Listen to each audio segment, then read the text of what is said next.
We are beyond thrilled to serve as the host for this historic event, one that adds to the incredible legacy of this 92-year-old institution. As much as I'd like to talk about TSU's rich history, which includes the likes of Barbara Jordan, Nikki Leland, and our very own, as I call him, TSU's finest, Michael Strahan with ABC. I want to talk a little bit about the future and how TSU is positioned to help shape that future. Many people don't realize that TSU was designated by the legislature as a special purpose institution for urban programming. And today our diverse degree programs reflect that purpose, and we are preparing our students for careers that will change the world in the decades to come. For instance, our Department of Transportation, it's a great program that we have. It directly links with Metro and our autonomous vehicle. We're one of the first universities to actually launch that on our campus, and it goes up and down our historic Tiger Walk. It's a great, great, great thing that we have. The research that's taking place there is phenomenal. I want to talk a little bit about the College of Pharmacy and Health Sciences. There you go. Our students there and faculty are conducting groundbreaking preclinical drug research to fight against cancer, thanks to one of the largest public grants that TSU has ever received. That's a big deal for us. Great job, pharmacy. Last November, TSU celebrated the success of almost 24 judges, including including 8 female African Americans who were newly elected right here in Harris County, all of whom are graduates of our Thurgood Marshall School of Law.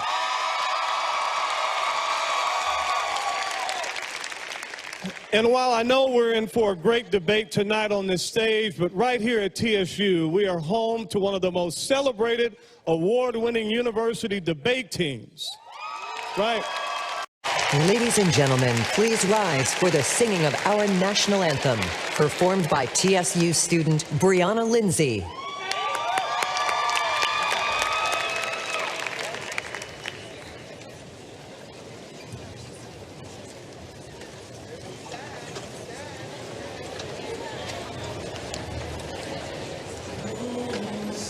Hey, can you see by the dawn's early light what so proudly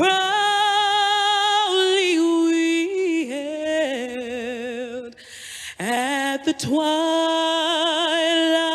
last gleaming, whose broad stripes and bright stars through the perilous fight o'er the ramparts we watched were so gallantly streaming, and the rockets' red glare, the bombs bursting in air, gave proof through the night that our flag was still there. Oh, say does that star-spangled banner yet wave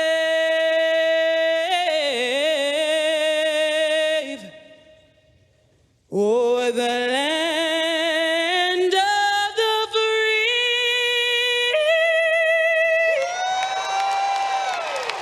and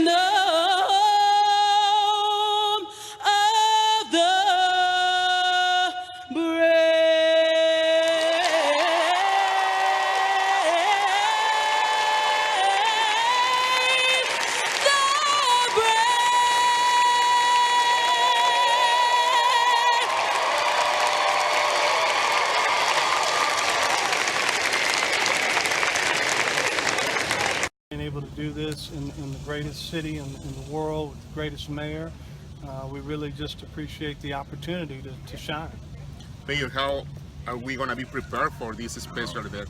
Houston is always prepared. If you stay prepared, you don't have to worry about preparing. Right. It's a great city, and we're on the campus of a great university. It's going to be a great time in September. I can't wait. The excitement is going to be high. The intensity is going to be high. The students are going to be proud, and they deserve to be proud. Because of the students, the faculty, the leadership at Texas Southern, this presidential debate is being held here. I'm just as happy as one could be. Doctor, just for Texas Southern University, what does it mean to have this opportunity to be on the big picture? Well, we've been on the big stage for a couple of things, whether it be academically, athletically, historically. And so we know how to act when we get on that stage, and we do it with class, and we do it to make everybody proud of their university, their alma mater. So we're fired up and ready. Okay, thank you, both of you. Thank you. Thank you. Appreciate it. Thank you. Joined now by the president of Texas Southern University, Dr. Austin Lane. Thanks for having us here on campus. Thank you so much for being here, and hope you're having a good stay here in Texas, and most importantly at TSU. You guys have been so hospitable. I want to start by asking you about what I heard from so many of your students about the importance of these types of schools right now. I heard the word refuge a lot. Does that surprise you? Not at all. We do a really good job in making sure our students feel at home. Like most HBCUs, you'll hear students, like you heard on the piece just now, that are really connected. They feel appreciated. They feel like they have a voice.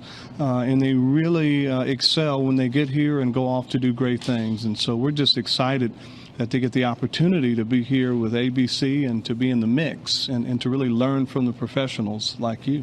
Yeah, what do you think they're going to feel when they walk through these doors and see their stage, their campus transformed? A few of them have already said, when you leave, we need to bring it back and have it for commencement. I said, that's not going to happen. Just leave it so up. Don't get spoiled. That's right. This is fantastic. When I came in yesterday, I was blown away. I couldn't believe it was still our gym, and our AD, he and I joked, we said, we got a lot of work to do to make sure that we spruce it up a little bit once you leave. So. I ask you, about the financial struggles that a lot of schools, maybe not TSU, have experienced, HBCUs in the past decade or so. How important is federal funding to keeping these schools sustainable? Over $500 million, I understand, a year in the federal budget for HBCUs. Extremely important. We just got back this week from the National Conference for HBCUs in D.C. The agenda, at least that I went up with, is how do we pull down more federal dollars from those departments, whether it's Department of Education, Defense, Transportation, you name it. And so how do we receive more of those dollars, those federal dollars, in research and grants? And so that's our agenda. A lot of HBCUs have not been that successful in doing that. We have probably more than some others, but there's still more work to do. And a lot of the candidates, we may hear it tonight, given where we are, have floated some pretty bold plans of funding for HBCUs. Pete Buttigieg talking about $25 billion. Elizabeth Warren, $50 billion. What do you think of those numbers when you hear them? Is that realistic? I usually focus on the money and not the message, and then most importantly, the action.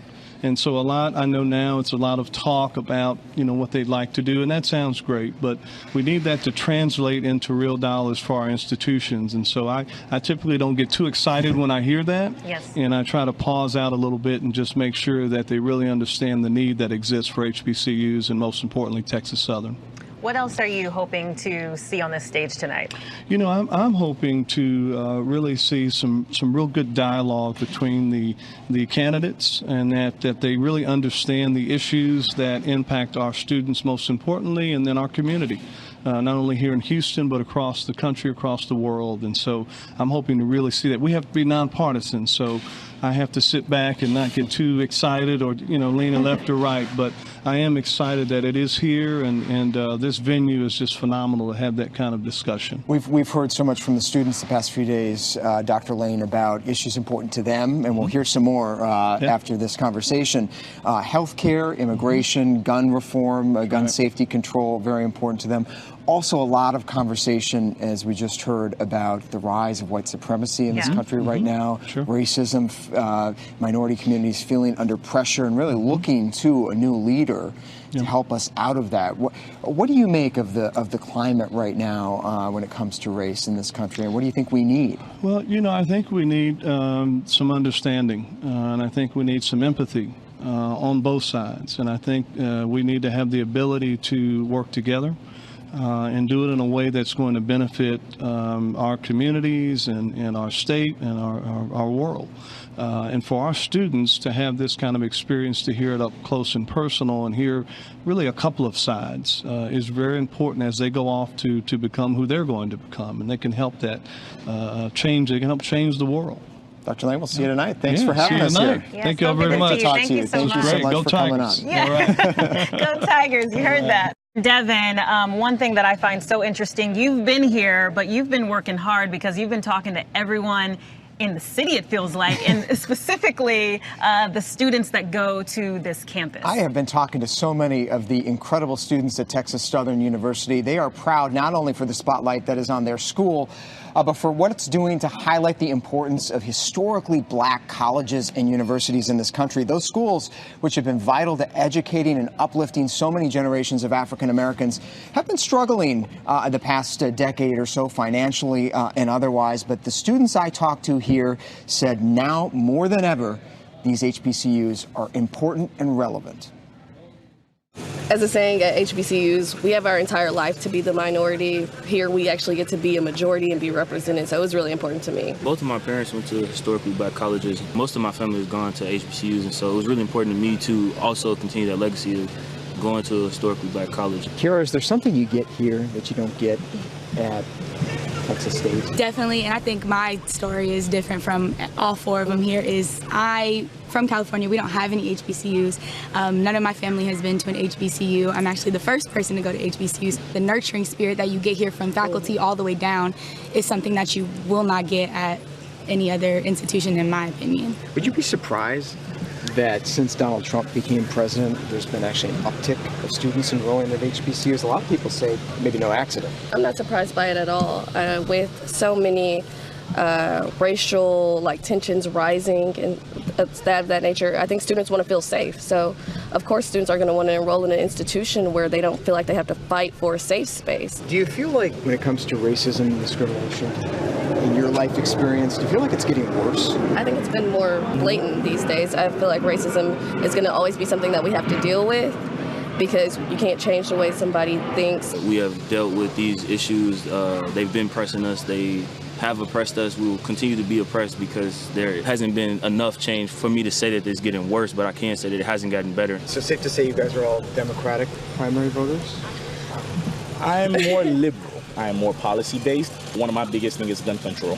So I'm looking at a candidate that will push strong gun policies, not more a party that's going to push an agenda. And that's an issue that a lot of individuals get wrong in our current political atmosphere. They're more party affiliation than policy affiliation. He speaks for all of us there. Especially in the wake of 2 mass shootings last month in this state. A lot of people talking about gun control. What else is important to you guys? My main issue is the criminalization of poverty and how we're seeing a shift in the country's dependency on the prison system is really a key issue to me, because I want to see a candidate that can try to push away from that. Kira, what are you hoping to hear? Some big things and key things that I'm really hoping to hear from people are we talking about funding for colleges and those type of things, but also healthcare is not something that we take serious enough. And I think that's definitely something I want to hear from candidates and their policies moving forward.